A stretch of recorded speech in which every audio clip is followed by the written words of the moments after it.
Nights in Indonesia are never truly quiet. From small, quiet villages to bustling city streets, there's always a story. Stories passed down through the generations, by word of mouth, in hushed whispers. Stories that make children afraid to come home at night. Stories that make adults bow their heads when passing by cemeteries. We call these stories urban legends.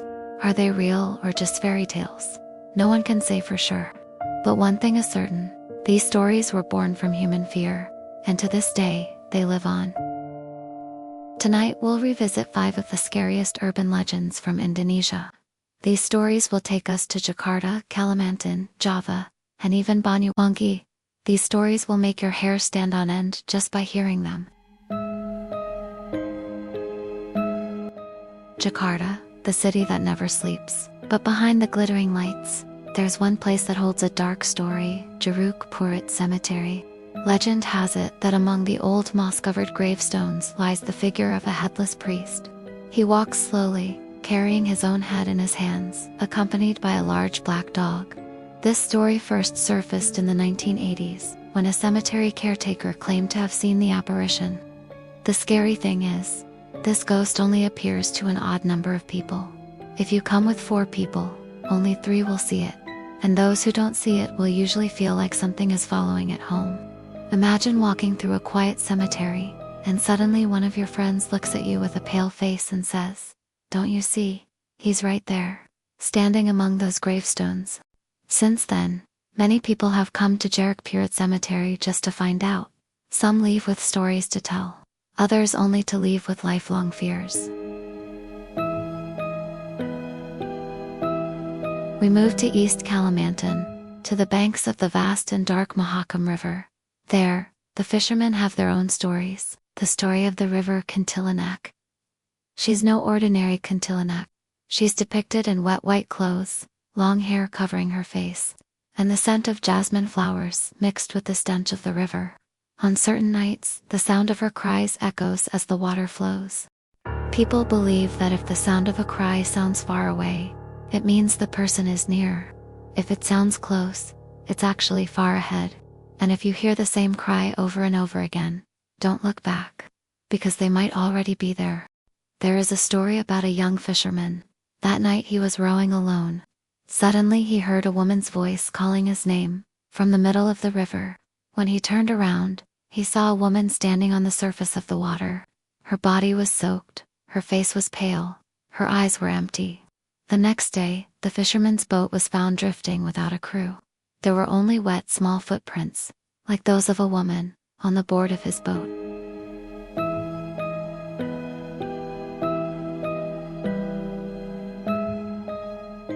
From Kalimantan, we move to Java.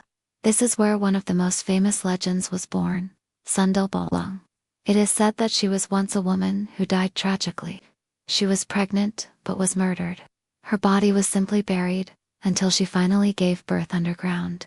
Her spirit, restless, transformed into the ghost of a long-haired woman dressed in white, with a gaping hole in her back.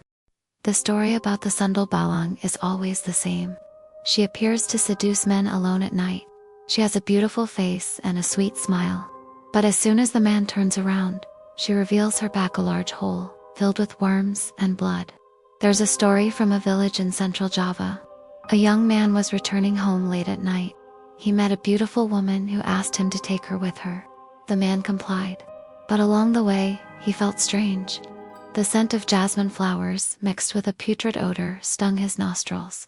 And when the woman turned around laughing, her back was wide open, revealing a large hole. From that night on, the man never went out at night again. His eyes were always blank, as if still trapped in the beautiful face that had turned into a nightmare. At the eastern tip of Java, Banyuwangi holds another story. Leek, more than just ghosts. Leek are humans who practice advanced black magic. During the day, they appear normal. But when night falls, their bodies change. Their heads detach from their bodies, floating in the air with their intestines dangling. Leek are believed to prey on babies. They suck blood, even from the wombs of pregnant women.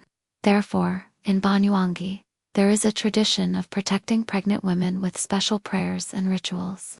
Brooms made of coconut palm leaves and garlic are hung at the front door of the house, believed to ward off leaks. There is a story about a village midwife. That night she accompanied a mother who was giving birth. Suddenly a strange sound was heard on the roof of the house, a thud, then a dragging sound. When she turned to the window, she saw a human head floating, with glowing red eyes, a long intestine hanging out.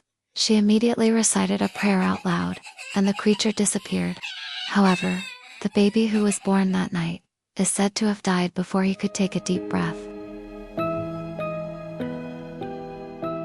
And finally, we return to Central Java, to Semarang. Therein lies the legend of Wee Gumbel. She is the spirit of a woman named Roro Kinesi, who once lived a miserable life after being betrayed by her husband. In despair, she hanged herself on a lonely hill. Since then, her spirit has wandered around, transforming into a ghost with an old face, long hair, and hanging breasts. Wee Gumbel was known for kidnapping children, but she didn't kidnap indiscriminately.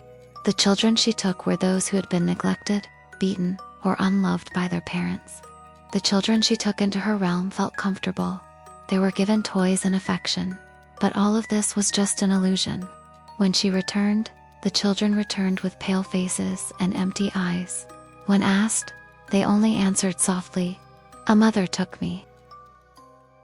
The hill where Roro Kinesi hanged herself is now known as Gumbel Hill.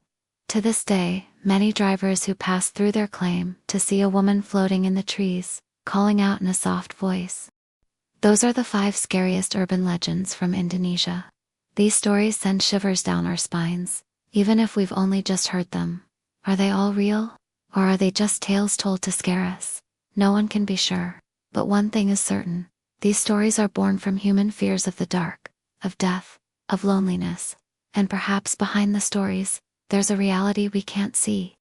So, the next time you're walking alone at night and hear a soft cry, or see the shadow of a woman at the end of the street, remember these stories, because you might not be alone.